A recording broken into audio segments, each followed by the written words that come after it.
Welcome dear रॉकर्ट्स, कैसे हैं आप सभी। आज हम और आप देखने जा रहे हैं मॉन्स्टर सीरीज का पार्ट 9। अगर आपने पिछले 8 पार्ट्स नहीं देखे हैं तो डिस्क्रिप्शन में लिंक्स हैं, उनको जाकर देख लीजिए, फिर एंजॉय कीजिए। तो पिछले पार्ट के एंड में हमने देखा कि जिना किस तरह चेयरमैन की बेटी को इम्प्रेस करने के लिए बड़ी उतावली थी, लेकिन जब पता चला कि चेयरमैन की बेटी सिंडी ही वो लड़की है जिसके बाल जिना ने उखाड़ दिए थे, तो जिना बड़ी टेंशन हो जाती है। फिर सिंडी जिना को पहचान भी लेती है और उसकी धुलाई करने उसको ऊपर भी लेकर जाती है। सिंडी ने दोस्तों ली को भी ऊपर केबिन में बुलाया था, क्योंकि ली ने जिना को जानते हुए भी जानबूझकर उसे पार्लर से जाने दिया। तो चलिए पार्ट 9 की शुरुआत होती है ऊपर के केबिन में, जहाँ जिना डर के मारे सिंडी से माफी मांगती है और कहती है, मैडम आप चाहें तो बदले में मेरे बाल उखाड़ लीजिए, मुझे थप्पड़ भी मार लीजिए, कुछ भी कर लीजिए, लेकिन मुझे नौकरी से मत निकालना। सिंडी कहती है, थप्पड़ थप्पड़ भी कोई सजा होती है क्या? मैंने कब का तुम्हें नौकरी से निकाल दिया है, समझी? जगह खाली करो अब। पर जिना दोस्तों उसके आगे घुटने टेक देती कि प्लीज ऐसा मत कीजिए, अगर मेरी नौकरी चली गई तो मेरा परिवार सड़क पे आ जाएगा मैडम। उसका दोस्तों इस तरह विनती करना ली को अपने पास्ट की याद दिलाता है, जब हॉस्पिटल में उसने जिना के पापा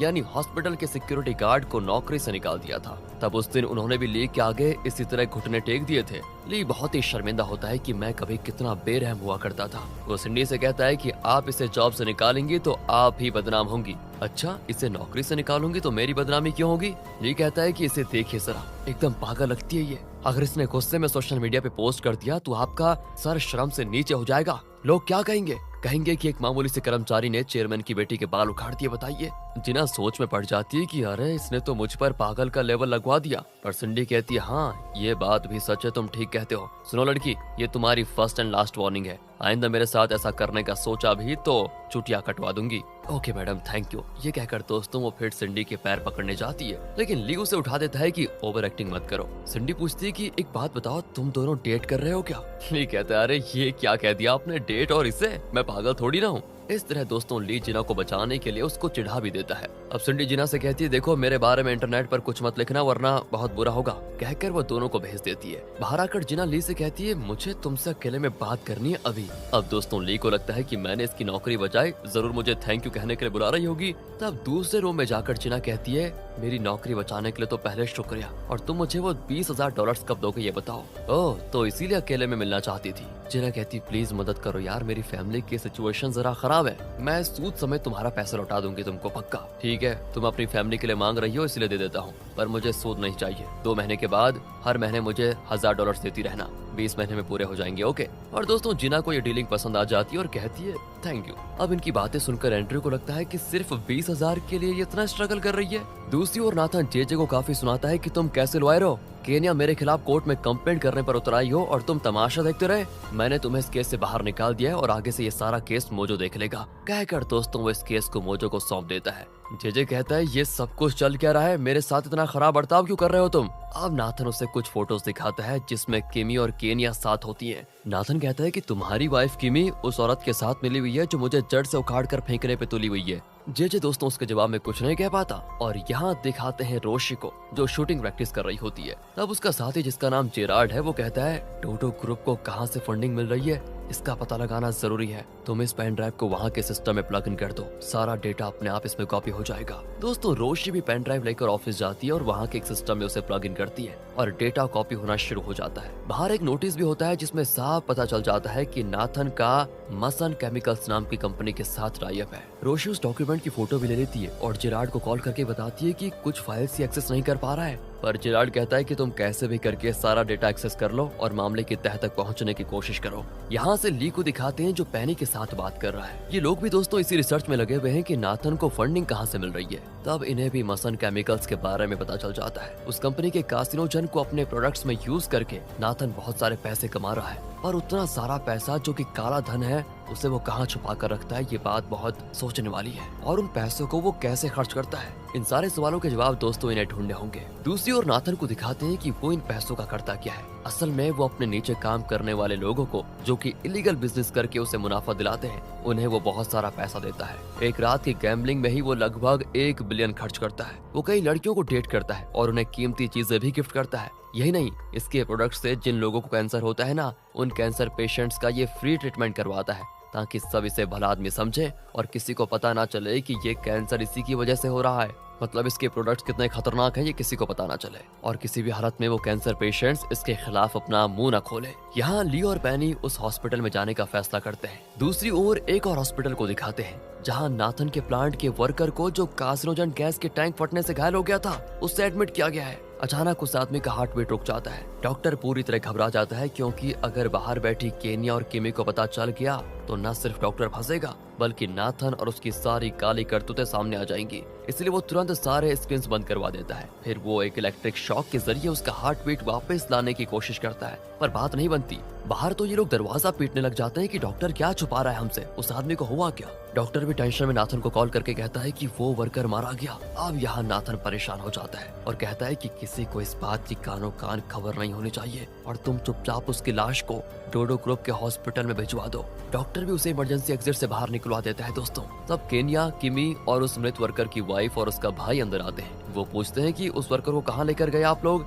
डॉक्टर कहता है कि देखिए उसे तो हमने दोपहर को ही डोडो ग्रुप हॉस्पिटल भेज दिया था। केनिया और किमी को दाल में यहाँ पर दोस्तों बहुत कुछ काला लगता है क्योंकि वाइफ को बिना बताए डॉक्टर उस आदमी को कहीं और कैसे शिफ्ट कर सकता है। तब वो उस एग्जिट डोर को देख लेती है और एक एम्बुलेंस वहाँ से निकल रहा होता है। केनिया भागकर उसके आगे खड़ी हो जाती है लेकिन एम्बुलेंस इतनी तेजी से आता है कि केनिया को कुचल देता, पर एन वक्त पर केमी उसको बचा लेती है। केनिया बताती है कि डोडो ग्रुप हॉस्पिटल में सिर्फ पेशेंट की फैमिली को अलाउ किया जाएगा, इसलिए आप दोनों वहां जाकर पता लगाइए कि आपके पति को क्या हुआ। इस पर वर्कर की वाइफ और भाई डोडो ग्रुप हॉस्पिटल जाते हैं। वहाँ सिक्योरिटी चेक के बाद दोनों को अंदर अलाउ किया जाता है। वहाँ का डॉक्टर बताता है कि आपके पति की मृत्यु हो चुकी है। दोनों एकदम चौंक जाते हैं। तब जेजे आकर उन्हें अकेले में लेकर जाता है और एक एग्रीमेंट पर साइन करने को कहता है कि आपके पति के साथ जो हुआ उसके बारे में आप किसी को नहीं बताएंगी। ये सुनकर दोस्तों उसकी वाइफ गुस्से में कहती है कि मेरे पति को तुम लोगों ने मार डाला और अब मुझसे झूठे एग्रीमेंट में साइन भी मांग रहे हो। तब जेजे का असिस्टेंट टेबल पर एक बॉक्स रखता है जिसमें करेंसी नोट भरे होते हैं। वो कहती है मुझे पैसों से खरीदना चाहते हो तुम लोग, मैं इस केस को छोड़ूंगी नहीं, जरूर तुम सबको कानून के सामने लेकर आऊंगी। पर जेजे कहता है एक बात बताइए, आपके पास क्या इतने पैसे हैं कि आप इस केस के लिए सालों साल कोर्ट के चक्कर लगाती फिरे, वकील की फीस दे पाए? नहीं ना, मेरी बात मानिए, ये पैसे ले लो, ये सिर्फ अभी के लिए है। अगर आपने एग्रीमेंट पे साइन कर दिया तो इससे कई गुना ज्यादा पैसे मिलेंगे और फिर आपकी बाकी की जिंदगी आराम से कटेगी। सोच लीजिए, मैं बाहर वेट करता हूँ। कहकर वो बाहर चला जाता है। दोस्तों वर्कर की वाइफ बेचारी क्या करती, पति तो चल बसा, अब न्याय मिलने की उम्मीद के लिए वो कितने साल बर्बाद करे। यही सब सोचकर वो पैसे ले लेती है और उस एग्रीमेंट पर वो और उसका भाई साइन कर देते हैं। अब जेजे बड़ा खुश होता है, लेकिन जेजे ये सब कुछ कर क्यों रहा है, इसका पता अगले सीन में चलेगा। दोस्तों डोडो ग्रुप हॉस्पिटल के बाहर पेनी और ली अपनी कार में आए होते हैं और जेजे को जाते हुए देखकर वो समझ जाते हैं कि डोडो ग्रुप में शायद ही ऐसा कोई केस होगा जिसमें जेजे का हाथ ना हो। दूसरी ओर नाथन मोजो को डांट रहा होता है कि तुमने अभी तक केनिया को पकड़ा क्यों नहीं, वो मेरा इमेज खराब करने पे तुली हुई है। इतने में जेजे नाथन को एक कवर देता है और कहता है कि उस वर्कर की पत्नी और भाई ने इस पे साइन किया है कि उस वर्कर की मौत एक्सीडेंट थी, ना कि हमारी लापरवाही की वजह से हुआ। मैंने उन्हें कुछ पैसे देकर मामला सेटल करवा दिया है। ये सुनकर नाथन बड़ा खुश होता है और मोजो से कहता है जो काम मैंने तुम्हें दिया था वो जेजे ने करके दिखा दिया, तुम जा सकते हो, आगे का काम जेजे खुद संभाल लेगा। मोजो की दोस्तों यहाँ पर इंसल्ट हो जाती है और वो चला जाता है। नाथन कहता है कि तुमने वाकई अच्छा काम किया, लेकिन तुम्हारी वाइफ उस केनिया का साथ क्यों दे रही है? जेजे कहता है कि ये भी तो मेरी एक चाल है, वो केनिया के साथ रहकर उसकी हर चाल को मुझे अपडेट करती रहती है और अभी तो उसने केनिया का साथ भी छोड़ दिया है। असल में दोस्तों जेजे नाथन को अपने रास्ते से हटाना चाहता है, लेकिन जब उसे पता चला कि नाथन को उसी पर शक हो गया है तो वो वापस उसका विश्वास जीतने के लिए ये सब कुछ कर रहा है। अब नाथन को जेजे पर पूरा विश्वास हो गया है। यहाँ मोजो को दिखाते हैं जो ली को बुला भेजता है। ली बड़ा खुश होता है कि शायद कोई नया प्रोजेक्ट देने वाले हैं, पर मोजो कहता है कि तुम जिस T9 केस यानी कार्सिनोजन के केस को हैंडल कर रहे थे उसे मैंने रोशी को सौंप दिया है। तुम्हें मैंने इसीलिए बुलाया क्योंकि सिंडी तुमसे मिलना चाहती है, और हाँ जाते जाते उसके लिए कॉफी लेकर जाना। ली चौंक जाता है कि मैंने कितने बड़े बड़े केसेस को सॉल्व कर दिया है और ये लोग हैं कि मुझे नया प्रोजेक्ट देने के बजाय चेयरमैन की बेटी का कर्मचारी बना रहे हैं। और दोस्तों और कोई रास्ता भी तो नहीं होता। ली कॉफी लेकर सिंडी के कमरे में जाता है। सिंडी ने सारे फाइल्स नीचे गिरा कर रखे होते हैं एंड ली को देखकर वो पूछती है ये तुम्हारे हाथ में है क्या? ली कहता है वही है जो तुमने मंगवाया था। वो अकड़कर कहती है अरे अरे मुझे इंस्टेंट कॉफी बिल्कुल अच्छा नहीं लगता, जाओ कॉफी बीन्स को रोस्ट करवा कर पीस कर फ्रेश कॉफी बनवा कर लेकर आओ। ले भी सोच लेता है कि किसी न किसी दिन तो ना ये मेरे हाथ लगेगी और तब मैं इसको बताऊंगा कि मैं कौन हूँ। वो गुस्से में बाहर चला जाता है। तो वहाँ पर रोशी से वो मिलता है और कहता है सिंडी ने मुझे एक इम्पोर्टेंट मिशन पूरा करने के लिए भेजा है। पर तभी दोस्तों ऊपर से सिंडी कहती है, अरे तुम यहाँ पर गप्पे लड़ा रहे हो, जाओ जल्दी जाकर कॉफी लेकर आओ, उसके बाद मेरे केबिन की सफाई भी तुम्हें ही करनी है। रोशी के सामने ली की बड़ी इंसल्ट हो जाती है यार। फिर दोनों लिफ्ट में होते हैं तो ली रोशी से पूछता है, तुम T9 प्रोजेक्ट में इतनी इंटरेस्टेड क्यों हो? रोशी का मकसद तो दोस्तों कुछ और ही है, लेकिन वो कहती है हम सब भले ही सिलेक्ट हो चुके हों, लेकिन मैं खुद को सबसे बेस्ट प्रूव करना चाहती हूँ, इसलिए मैं T9 जैसे मुश्किल प्रोजेक्ट में काम करना चाहती हूँ। तभी ली को पैनी का कॉल आता है, पर वो उठाता नहीं क्योंकि रोशी के सामने वो अपने प्लान्स डिस्कस नहीं करना चाहता और कहता है कि स्पैम कॉल था इसलिए नहीं उठाया। तब रोशी को भी उसके साथ ही जेराल्ड का कॉल आता है। वो भी कॉल को इग्नोर करके कहती है सेम स्पैम कॉल था। दूसरी ओर दिखाते हैं नेल को। वो एक पब्लिक फंक्शन में किमी को MLA पोजीशन के लिए अपनी पार्टी का कैंडिडेट घोषित कर देता है। एंड टीवी पर ये देखकर चेयरमैन चिढ़ जाता है कि मेरी मर्जी के खिलाफ अपनी बेटी को खड़ा करने की इसमें इतनी ताकत कहाँ से आई, इतनी हिम्मत कहाँ से आई, देख लूंगा इसको मैं। नेल, जेजे और किमी इस बात को सेलिब्रेट कर रहे होते हैं दोस्तों कि एक तरफ किमी पॉलिटिक्स में आ गई और केनिया उस पर विश्वास भी करने लगी है। दूसरी ओर जेजे ने नाथन का विश्वास जीत लिया है। नेल कहता है कि हमें इस तरह इन दोनों पक्षों को अपने कंट्रोल में रखना है। बस एक पक्ष साथ छोड़ दे तो दूसरा तो हमारा ही होगा साथ देने के लिए। सबसे पहले तो हमें नाथन को रास्ते से हटाना होगा। यहाँ से चेयरमैन की वाइफ को दिखाते हैं जो अपने बेटे नाथन के लिए शर्ट्स और शूज सेलेक्ट कर रही है। सिंडी पूछती है कि मम्मी ये सब क्यों खरीद रही हैं आप, भाई कहीं जा रहा है क्या? चेयरमैन की वाइफ कहती है नहीं, डोडो ग्रुप का एक एड शूट कराने वाले हम, तुम्हारे पापा तो इसमें कोई इंटरेस्ट रखते नहीं, तो नाथन उस एड में एक्ट करेगा। लेकिन दोस्तों अब सिंडी सोचती है कि इस कंपनी में मेरा बराबर का हिस्सा है और वैसे भी भाई को कंपनी चलाना आता ही नहीं, मैं इस कंपनी को बढ़िया चलाने वाली हूँ। वो कहती है भैया ही क्यों, मैं एड में एक्ट नहीं कर सकती क्या, मैं ही करूंगी एड। कहकर दोस्तों वो एड शूटिंग के लिए चली जाती है और इतने में नाथन भी आ जाता है और कहता है कि एड शूटिंग तो मैं ही करूंगा। सिंडी कहती है सुनो मेरी बात, आज से डोडो ग्रुप का फेस मैं बनूंगी। दोनों की दोस्तों यहाँ पर बहस हो जाती है, लेकिन आखिर में नाथन गिव अप कर देता है और सोच लेता है कि आज से इस पर भी एक नजर रखनी पड़ेगी। वो बाहर आता है तो ली को देखकर पूछता है कि क्या तुम सिंडी के लिए काम कर रहे हो? ली बेबस होकर कहता है कि हाँ, but sir what is the procedure to change the room, मतलब सिंडी से छुटकारा पाने का कोई रास्ता बताइए। नाथन कहता है ठीक है मैं तुम्हारी मदद करूंगा, लेकिन इसके बदले तुम्हें सिंडी की हर चाल की अपडेट मुझे देनी पड़ेगी। बिल्कुल सर, ये काम तो बहुत खुशी से कर लूंगा मैं। अब अगले सीन में पैनी ली को बताती है कि नाथन जो भी ब्लैक मनी कमा रहा है वो सारे पैसे एक गैंगस्टर को दे रहा है, वो वही गैंगस्टर उसके पैसे को कहीं सुरक्षित रख रहा है और ये है वो गैंगस्टर बॉबी। दोस्तों नाथन जैसे बड़े बड़े बिजनेसमैन अपना काला धन इसी के पास रखवाते हैं। अब वो ली को बिल्डिंग का एक ब्लूप्रिंट दिखाती है। उस बिल्डिंग के निचले फ्लोर पर एक ऑफिस है जहाँ सिर्फ वहाँ के स्टाफ अलाउड है और कोई अंदर नहीं जा सकता। उसके ऊपर वाले फ्लोर पर बॉबी के आदमी रहते हैं। उसके भी ऊपर 6th फ्लोर पर एक क्लब है जहाँ पॉलिटिशियंस, एक्टर्स और दूसरे बड़े बड़े सेलिब्रिटीज आते हैं। आम लोग वहाँ पर नहीं जा सकते। और सबसे ऊपर है बॉबी का ऑफिस। हमें वहाँ जाकर उसके सिस्टम से सारा डेटा कॉपी कर लेना है, उसमें से हमें उन फंड्स की डिटेल्स मिलेंगी। पर उस बिल्डिंग में जाना तो नामुमकिन सा लगता है। ली पूछता है एक बात बताओ, अगर नामुमकिन है तो हम जाएंगे कैसे? पैनी दोस्तों उसे उस बिल्डिंग के पास वाले बिल्डिंग की छत पर लेकर जाती है और कहती है तुम्हें यहाँ से उस बिल्डिंग की छत पर कूदना है। ली तो घबरा जाता है कि मतलब मेरी अर्थी निकलवाने का तुमने फैसला पहले कर लिया, यहाँ से उस बिल्डिंग में मैं कैसे कूदूंगा? पैनी कहती है कैसे कूदूंगा क्या, एक वायर के जरिए तुम्हें वहाँ पहुँचना है बस, और कोई रास्ता नहीं है हमारे पास। वहाँ दोस्तों बॉबी के ऑफिस में कई लड़कियां आती है और बॉबी उन्हीं को देख रहा होता है। उनमें रोशे भी होती है दोस्तों।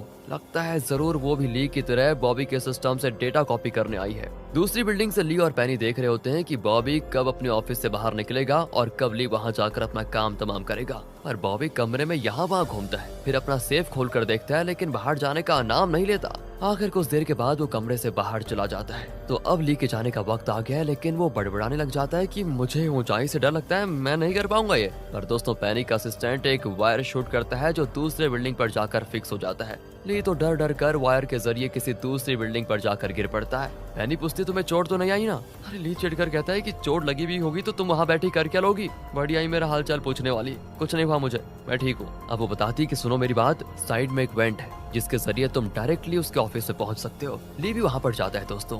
यहाँ फ्लैशबैक में दिखाते हैं कि असल में जेराल्ड ने रोशी को बताया था कि बॉबी ने अपने क्लब में कुछ लड़कियों को बुलवाया था, तुम भी वहाँ पर चले जाना और अपने प्लान को एग्जीक्यूट करना। जेराल्ड ने उसे एक चाबी भी दी होती है कि इससे तुम वहाँ के कबर्ड को खोल पाओगी। ड्रेस चेंज करके तुम अपना काम शुरू कर देना। अब प्रेजेंट में दिखाते हैं कि जब क्लब में कोई नहीं होता तो रोशी उस चाबी से कबर्ड खोलती है जिसमें सिक्योरिटी गार्ड का ड्रेस होता है, वो पहन लेती है उसे। इसी बीच ली बॉबी के ऑफिस में आता है और बॉबी के लैपटॉप पर एक पेन ड्राइव प्लग इन करता है। वो तुरंत ही लैपटॉप को हैक करके उसका सारा डेटा कॉपी करने लग जाता है। इसी बीच ली को याद आता है कि बॉबी ने कोई सेफ खोला था उस समय एंड वो भी उस सेफ को ढूंढता है पर वहाँ कुछ नहीं होता। वो पेनी को बताता है तो वो कहती है ठीक से ढूंढो, वहीं पर होगा। इसी बीच वहाँ पर दोस्तों किसी की आहट होती है। असल में बॉबी अपने ऑफिस लौट रहा होता है। पेनी ली को वार्न करती है कि वो पास आ गया है, तुम भाग जाओ तुरंत। पर अभी दोस्तों सिर्फ 78% डेटा कॉपी हुआ था। ली तुरंत जाकर दरवाजा लॉक करके वहीं बैठ जाता है। अब बॉबी दरवाजा खोलने की कोशिश करता है लेकिन वो नहीं खुलता, तो वो सोचता है कि इसे तो मैंने लॉक किया ही नहीं, फिर ये खुल क्यों नहीं रहा है,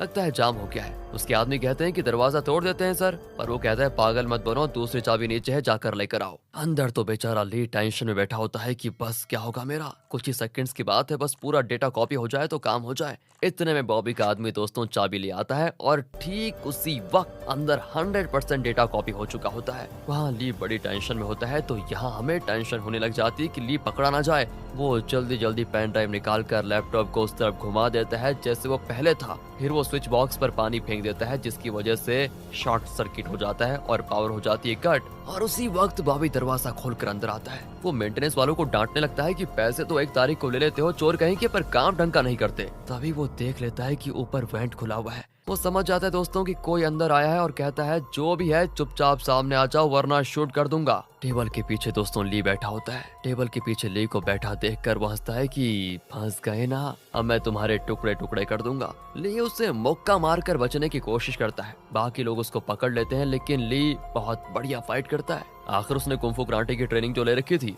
वो सभी को मार गिराकर वहां से भागने लगता है तो उसका ब्लूटूथ हेडसेट गिर जाता है जिसके जरिए वो पेनी से कम्युनिकेट कर रहा था और गैंगस्टर का आदमी उसका पीछा कर रहे होते हैं। बॉबी सारे गार्ड्स को आगाह कर देता है कि वो ली को बिल्डिंग से निकलने ना दें। इसी बीच रोशी देख लेती है कि बॉबी के सारे आदमी किसी को चेस कर रहे हैं एंड इस मौके का फायदा उठाकर वो बॉबी के कमरे में आती है। तब वो ली का एयरफोन देखती है और उसे कान में लगाकर सुनने लग जाती है। पेनी तभी ली से पूछती है कि तुम हो कहाँ पर। ली का नाम सुनकर रोशी समझ जाती है कि ली यहाँ पर आया था और बॉबी के आदमी उसी को चेस कर रहे हैं। दूसरी ओर ली को बॉबी के आदमी पकड़ लेते हैं। बॉबी उन्हें मारने आता है तो ली फाइट करना शुरू कर देता है पर वो उसके पेट में कोई नुकीली चीज घोंप देते हैं। तब होती है दोस्तों रोशी की एंट्री। वो सभी को मारकर ली को बचाकर लिफ्ट में लेकर जाती है। बॉबी के आने से पहले लिफ्ट का दरवाजा बंद भी हो जाता है। फिर वो लिफ्ट का सीसीटीवी कैमरा तोड़ देती है। ली मास्क उतार कर पूछता है तुम कौन हो और तुमने मुझे बचाया क्यों, पर रोशी दोस्तों मास्क नहीं उतारती और चुपचाप खड़ी रहती है। पर कहाँ ली उसका मास्क निकाल देता है और रोशी को देखकर वो हो जाता है शॉक।